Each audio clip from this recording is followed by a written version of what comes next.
बच्चों के लिए कुछ स्टोरी बताना चाहती हूँ जो इन दिनों में मुझे एंकरेज हुआ।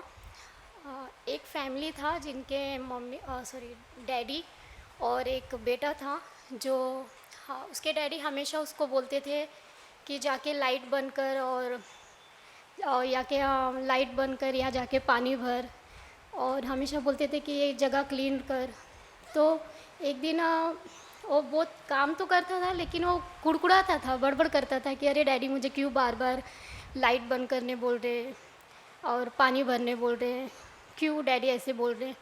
तो एक दिन वो बच्चा बड़ा हो गया, बड़ा होने के बाद वो उसकी आदत हो गई वो चीज़ करने के लिए।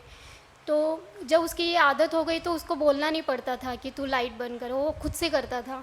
तो जब वो बड़ा हो गया उसने अच्छा पढ़ाई किया।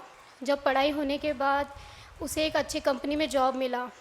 जॉब के लिए वो जब जा रहा था तो उसे डर था कि उसे जॉब मिलेगा कि नहीं। लेकिन जब वो जॉब के लिए गया वहाँ पे तो बहुत सारे ऐसे लोग थे जिनको जॉब से नहीं इंटरव्यू नहीं मिली और वो लोग उनको बाहर किया, ऐसे बहुत सारे थे।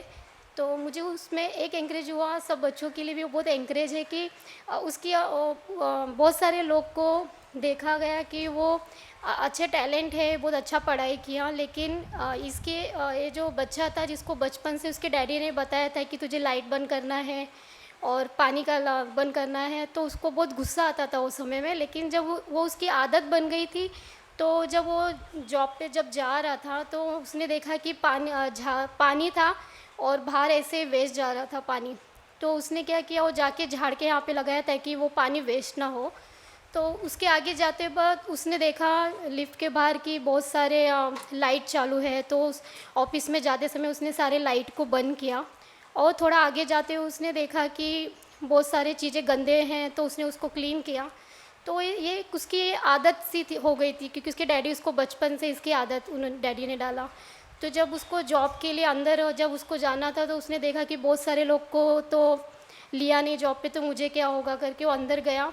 जैसे वो जॉब के लिए गया तो उसका फ़ाइल दिया सर के पास। जब सर ने फ़ाइल को चेक नहीं किया लेकिन उन्हें बोला कि आपको जॉब मिल गया।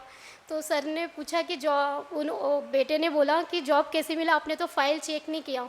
तो सर ने बताया कि जो तुम नीचे से सब काम कर रहे थे वो मैंने सब कैमरा में देखा कि तुम क्या कर रहे हो। तो सारी चीज़ें देख के मैं समझ गया है कि तुम इसके योग्य हो कि तुम्हें जॉब कर सकते हो।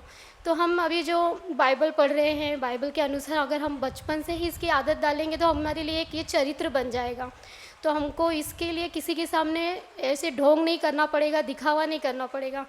तो बहुत मेरे लिए भी एक एंकरेज था कि हमको ये हमारा एक चरित्र बनना चाहिए वचन, और इसमें ये चीज़ पालन करने के लिए हमको आनंद होनी चाहिए। ये एक हर एक बच्चे के लिए, मेरे लिए भी है। Thank you. This morning I was traveling with my daughter, so we both were memorizing the memory verse. Actually, she was trying to memorize. सवेरे जब मैं आ रहा था तो तभी मेरी बेटी जो छोटी वाली जो थी वो अपना जो याद रखने की वचन को याद कर रही थी, और मैं भी उस वचन को सुन रहा था, उसके साथ मैं भी उसको याद कर रहा था। और वो है रोमियो का 8:11।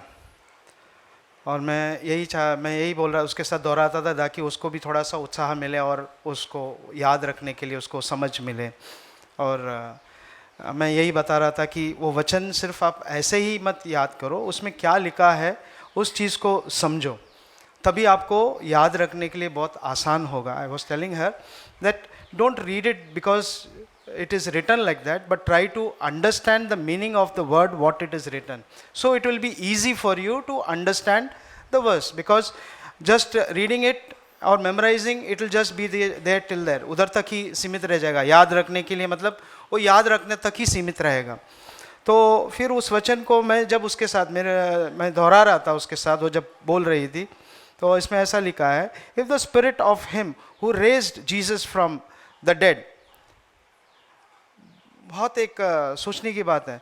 एक आत्मा जो प्रभु यीशु मसीह को मृत्यु से जिलाया, वो यहाँ पे उसके बाद कहता है कि वही आत्मा जो है, जैसे अपना भाई बिजू ने भी कहा आत्मा, वही आत्मा तेरे अंदर है, ड्वेल्स इन यू।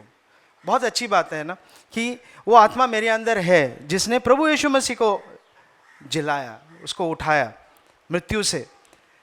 और उसके बाद लिखा है कि he who raised Christ Jesus from the dead, he will also give you life. मतलब बहुत ही एक अच्छी बात है कि वो मुझे जीवन देगा, और मेरे अंदर वो जीवन जो है वो प्रभु यीशु मसीह का जीवन है। The life that is in me is the life of Jesus Christ. The same thing Paul also confessed the life. इसी तरीके से पौलुस ने भी अंगीकार किया कि जो जीवन जो है मेरे अंदर वो प्रभु यीशु मसीह का जीवन है। तो आज हम इस चीज़ को अंगीकार कर सकते हैं। We can confess, I can confess saying that yes Lord, I thank you for the spirit that you have given. I thank you that spirit which is living inside me, which has raised Jesus from the dead. जिसने प्रभु यीशु मसीह को जिलाया है, वो आत्मा मेरे अंदर जीवित है।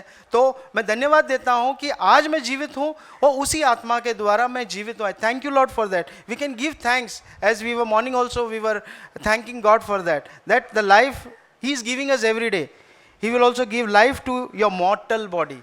वी ऑल नो, हम सब जानते हैं कि ये जो शरीर है एक ना एक दिन नाश होने वाला है। और यहाँ पे एक उत्साहित करने वाला वचन है, a word that is giving us, which is encouraging us, saying that life, it is the life it gives to our mortal body. हमारे जो नाशमान शरीर को जीवन देने वाला एक जीवन जो है वो प्रभु आत्मा के द्वारा हमें मिलता है, through his spirit who dwells in me. What a wonderful verse, really एक उत्साहने वाली बात था। and when she was reciting, when my daughter Esther was reciting, I was also just trying to understand what actually this verse is telling me, and I got that revelation saying that I thank you God that your life is in me and it is there in my mortal body. So praise and thank the Lord, and I really take it to life, this word. Amen.